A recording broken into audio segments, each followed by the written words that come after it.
Olá, tudo bem? Bem-vindo ao nosso sexto tema de auditoria de processos. O que eu preparei para você hoje? Vamos tratar de programa de trabalho, isso mesmo.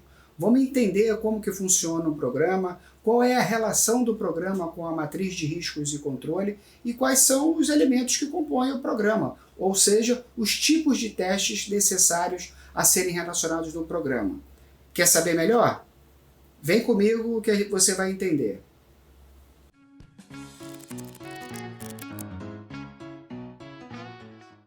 Afinal de contas, o que é um programa de auditoria? Qual programa de trabalho? O que o Douglas está falando? Muito simples. Programa de auditoria nada mais é do que um guia, um instrumento de controle para permitir que o auditor analise de forma clara, direta e focada o registro, a rubrica contábil, a informação no qual ele se propôs a analisar. Ou seja, se a gente for aqui dividir em 3 palavrinhas para você guardar o que é o programa de trabalho, a primeira palavra é plano de ação focado, plano de ação estratégico.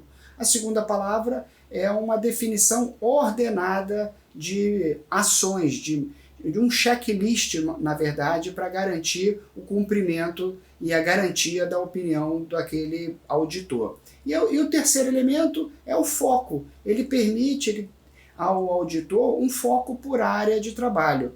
E essas 3 palavras, temas no caso, o plano de ação, a definição ordenada e a definição de foco, eles estão lá contidos na NBCT TA 520. Então, se você tenha alguma dúvida, alguma curiosidade a mais sobre o objetivo do programa de trabalho, olha lá. Mas o resumo é isso aqui que eu falei para ti. Então, o programa de trabalho nada mais é do que um guia, um instrumento que te permite desenvolver o trabalho de forma adequada. E aí, quais são os objetivos? O que tem por trás disso? Conta para mim, diz para mim quais são os objetivos associados ao programa de trabalho. Ora, padronização de procedimentos. O auditor ele precisa ter eficácia, eficiência e economicidade para desenvolver o trabalho dele, garantindo o cumprimento do prazo no qual ele combinou lá no plano de trabalho. Lembra? Nós falamos lá na aula anterior, se você tem dúvida, visita lá a aula anterior para a gente ter a garantia de que você compreendeu adequadamente o plano de trabalho, a programação de trabalho.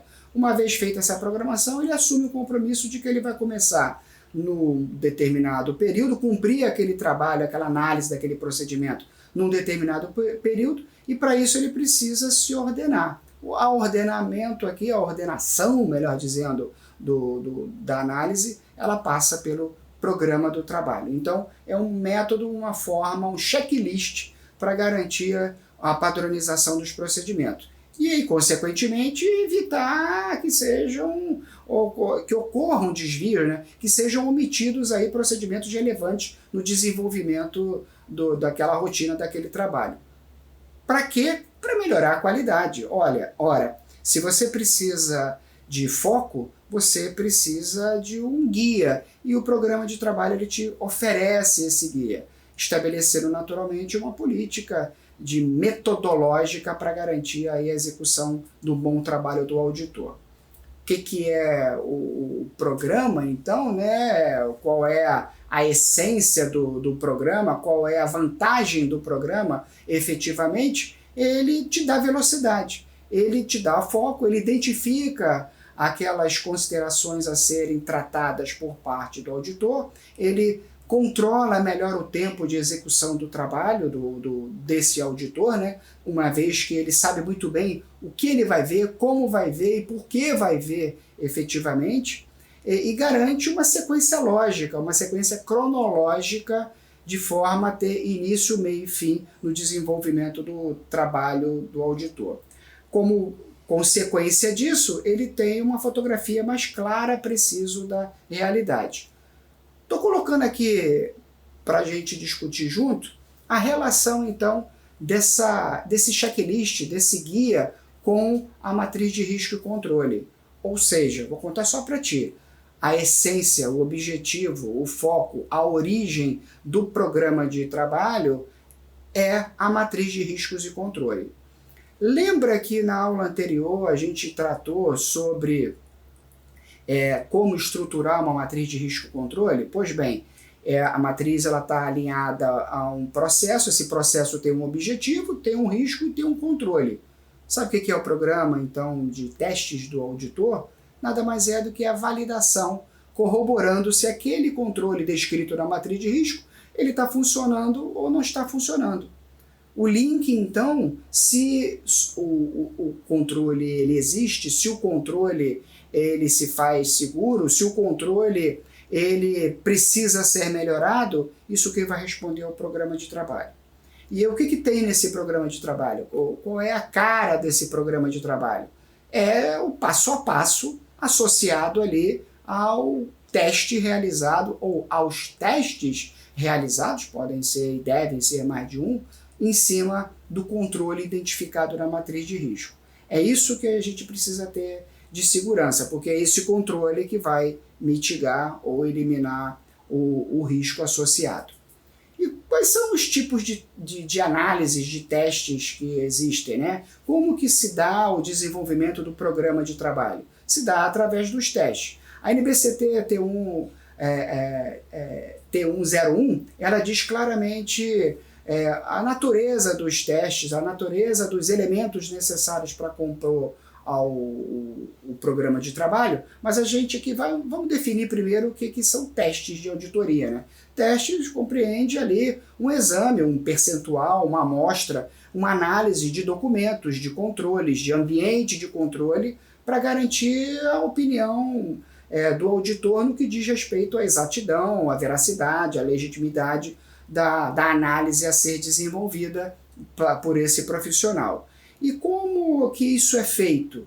O programa de trabalho, então, ele tem que constar ali das análises, se a gente fosse classificar essas análises, em 3 grandes grupos. Eu preciso ter análises de inspeção, ou seja, inspecionar a nota fiscal, identificar o estoque e verificar se aquele profissional está trabalhando naquela unidade produtiva no qual o organograma assim o estabelece. Então, o primeiro procedimento, a primeira natureza de teste a ser desenvolvido é os testes de inspeção. O segundo são os testes de investigação e confirmação, ou seja, uma vez confirmado que aquele profissional trabalha naquela área, eu preciso identificar agora e corroborar o desempenho dele, a natureza do trabalho dele. Ele está lá, ok, mas o que ele está fazendo? O que ele está fazendo está de acordo com a estratégia, o plano de trabalho, a rotina da atividade específica na qual ele se propõe?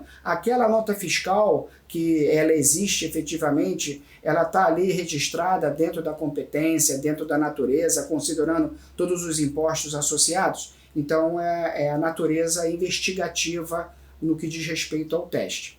E por último, a natureza de observação.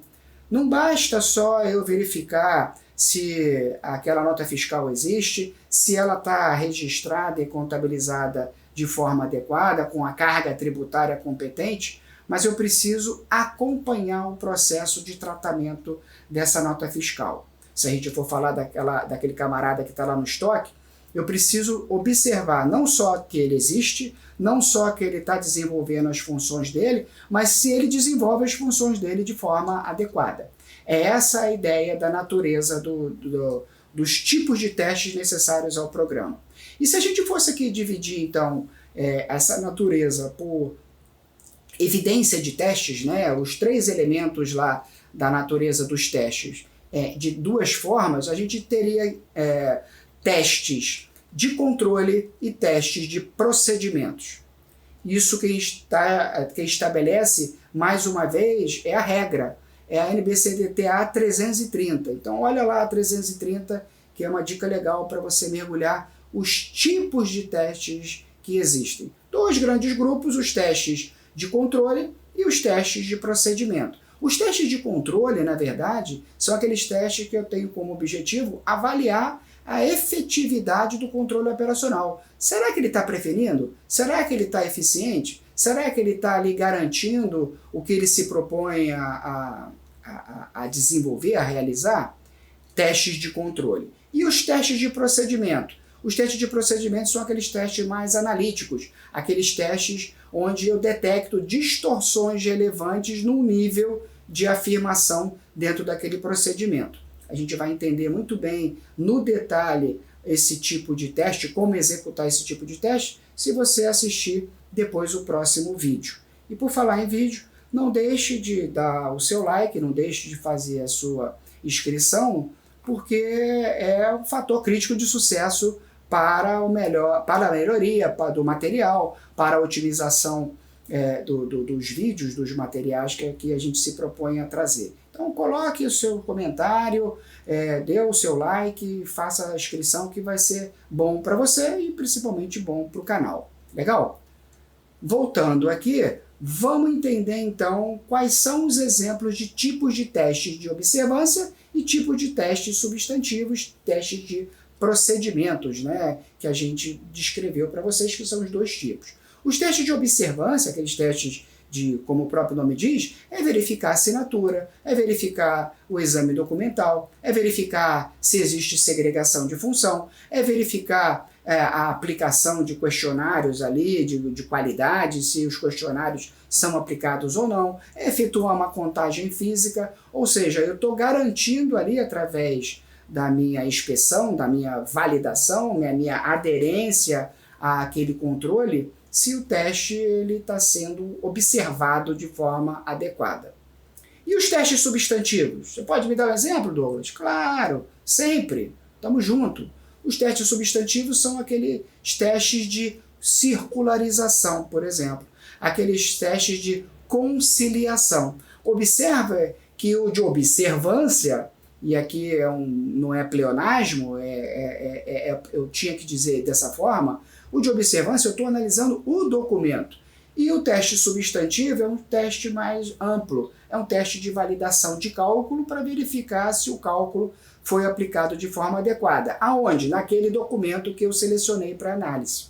É verificar se existem registros auxiliares, registros off-books, como se diz, para garantir a conciliação adequada daquela conta, daquele procedimento, daquele exame físico efetivamente. Testes de observância, testes substantivos.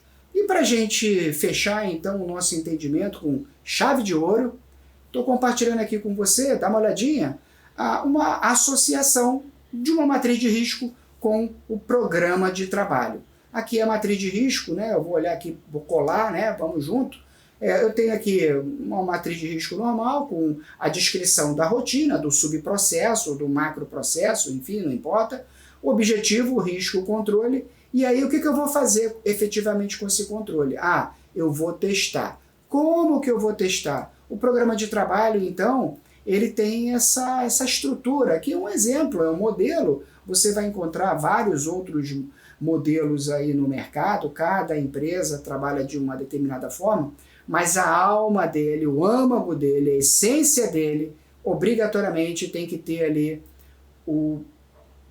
a descrição do como eu vou testar o controle, considerando as três naturezas, definindo de forma clara o tipo de teste, o tipo de checklist que eu vou contemplar. E aqui eu estou trazendo numa cara de Excel, né? Pode ser de forma descritiva, efetivamente, o que você vai fazer, quando que você vai fazer e quem vai fazer. Eu estou botando aqui a data de execução, o responsável da execução e uma referência. A referência vamos deixar guardado, que vai ter mais vídeo aí falando de referência de papel de trabalho. Deixo isso para mais adiante. Mas assim, a descrição do teste, o responsável e a data, e depois que você faz a análise, a validação daquela duplicata, daquele contrato, os cálculos associados, e você vai expressar a sua opinião. Isso é importante também, porque lá na frente essas conclusões vão ser